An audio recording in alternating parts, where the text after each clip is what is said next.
So magtanim tayo ng upo ngayon kasi umuulan mga idol. Ayun oh. 20 square meter is 10 sis lang po ito idol ha. Ito yung tinatanim natin na upo. Anong pangalan nito mga upo to? Miami. Wow, masarap to, yummy. Di ba? Miami. Mayumi F1. Ito po yung magandang upo mga idol. Kasi hindi tayo bibiguin ito. Magtanim tayo kasi ulan mga idol. Uulan dito sa amin. At iwan ko lang sa inyo dyan kung uulan ba o hindi. Magtanim tayo ng 20 seeds. Ito ay ano ba to? Swiss mga idol. Swiss. Ito po yung quality or kalidad ng mga klase ng binhi. Kahit anong klase ng binhi mga idol, pwede o seeds. Pwede tayo bibili dito sa Swiss kasi ito ay quality talaga. Kahit sa mga tomato or mga sili dyan mga idol. Dito na po tayo sa Swiss mag-order or dito tayo magbili ng binhi or mga seeds mga idol tulad ng kamatis, sili, sitaw at saka upo mga idol. Upo o Mayumi F1. Ayan. Bali 20 seeds lang po ang ating itatanim ngayon para sa ating darating na Kwaresma. Panglaban ito mga idol. Ang upo na to kasi pag intercropping for sitaw lang to mga idol. Kasi pag mapatay ang sitaw ay ready na ang ating upo plant para mayroon tayong aanihin o harbisin na pagpatay ng ating sitaw. Pwede ito mga idol, di ba? So magandang hapon mga ka-farm. So ulan. Maganda to sa pananim, di ba?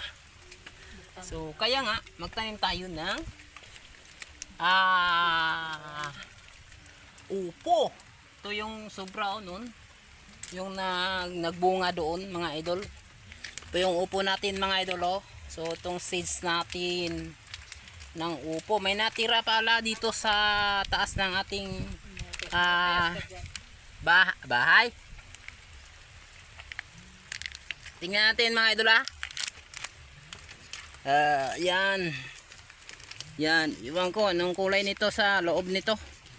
Siguro blue. Hulaan nyo mga idol, blue or pula. Hulaan nyo mga idol, blue or pula. Ano ko na? I-box ko na. Ay pula pala idol. Mayroong natira nga 5 piraso. Pula, kulay pula ang ating upo mga idol. Kasi Swiss po ito mga idol. So ngayon na magtanim tayo. Pilang metro ang distance. Pwede po yun 1 to 5 meters ang distance nya o pwede to 2 meters mga idol, pwede 5 meters. Ayan, thank you very much mga idol. Panoodin nyo po ang aming farm mga kabusing mga idol. Thank you very much and bye bye. Kasi magtatanim na po kami, hindi pwede sa ulan ngayon, laging ulan. Umpisa na po tayo sa pagtanim ng ating upo mga idol. Ay ano ba to? Yung sili pala natin ay nabuksan ng isang pusa na to. Excuse me, you are my kinding. Ito po, punta na tayo sa area nga pagtataniman natin.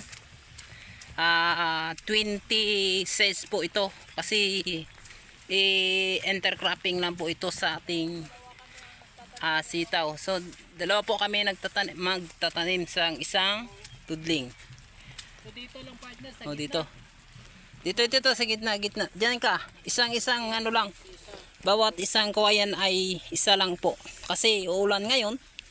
Siguro mababasa talaga tayo. Ito po. Dito po mga kaparmer. Maglagay tayo ng isa. Yan. Nandyan nakita nyo mga idol. Ayan. And then, pwede lang paahin natin kasi ang putik. Kung ilang araw yan bago Yan. buhay. So, maghintay lang po tayo o mag-video na ako ulit kung ito ay nabubuhay na, mga idol. Yan, dito, paahin na natin.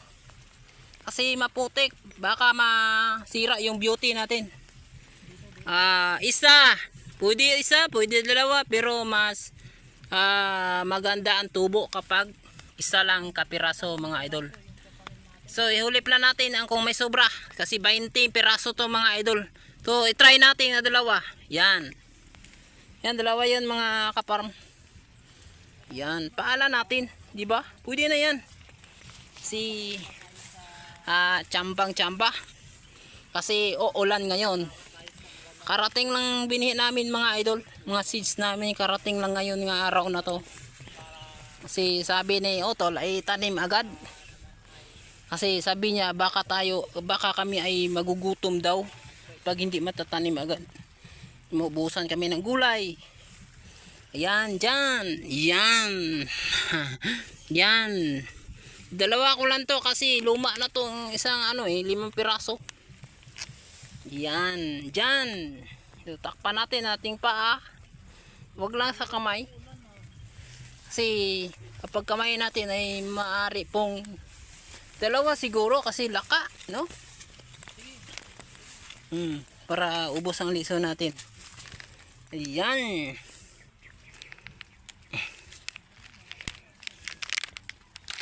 Yan, mga idol. So ito po 'yon, mga seeds natin, mga idol o ka-farm. Ilang piraso to? 'Di ba 10 ito? Isang 10 to 4 6 8 10. Tama. Ano ba to? Tama lang yun, partner. Oh, 2. Ayan. Pagdating doon, pag kumulang, isa-isa. Oh. So lagyan nating dalawa, mga idol or mga ka-farm, dahil ang binhi namin is 20 pieces or 25 kasi may luma kami, mga idol. So lagyan namin dalawa. Kasi sa sitawan namin sa gitnang linya lang ang tataniman namin, mga ka-farm. Kasi malaki to. Mabilis talaga to o gumapang. O kaya makita natin sa sunod natin na video, sa sunod na buwan, bubunga na to, mga idol. Yan, lagyan natin dalawa, ha. Huwag natin idikit. So i-distansya natin yan. Yan, mga ka-idol, ang ating seeds. Yan.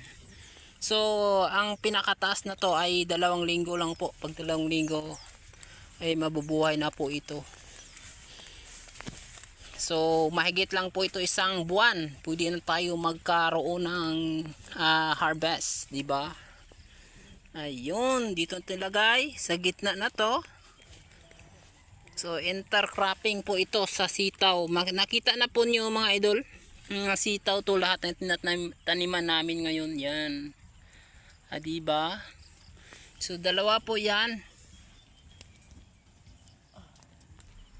So okay, natatapos na po, mga idol, mga ka-farmer. Ayan, thank you. So sana, sabi nga, sana all ay mabubunga lahat, di ba? Sana all ay mabubuhay lahat at magkaroon ng maraming bunga by next month. Ayan, ito po yung sili namin kanina nga hinarbisan, mga ka-farm. So ang ganda ng ating sili, oh. Tinatapon lang to sa mga tauhan sa namin kasi parang hindi na pakinabangan ng yung siling dito, hinog. Yun, mga idol, oh, ang aming sitaw. Kasi sitaw ay mabilis lang talaga mamatay to. By next month wala na to. At ang upo natin ay siguradong aakyat na po yan, mga idol, sa sunod na buwan. So makita natin sa mga next videos or sunod na mga ipakita ko sa inyo, mga idol, kung paano ito magbungang upo na to. So ito yung intercropping ng aming sitaw. Kasi ranas na namin doon sa kabila ay namatay yung upo. at ang dami ng bunga, nagkaroon ng oversupply. Ay ngayon ay baka sakaling kami baka ah,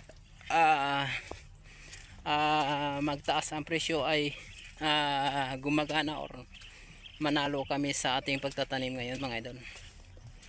Okay, God bless.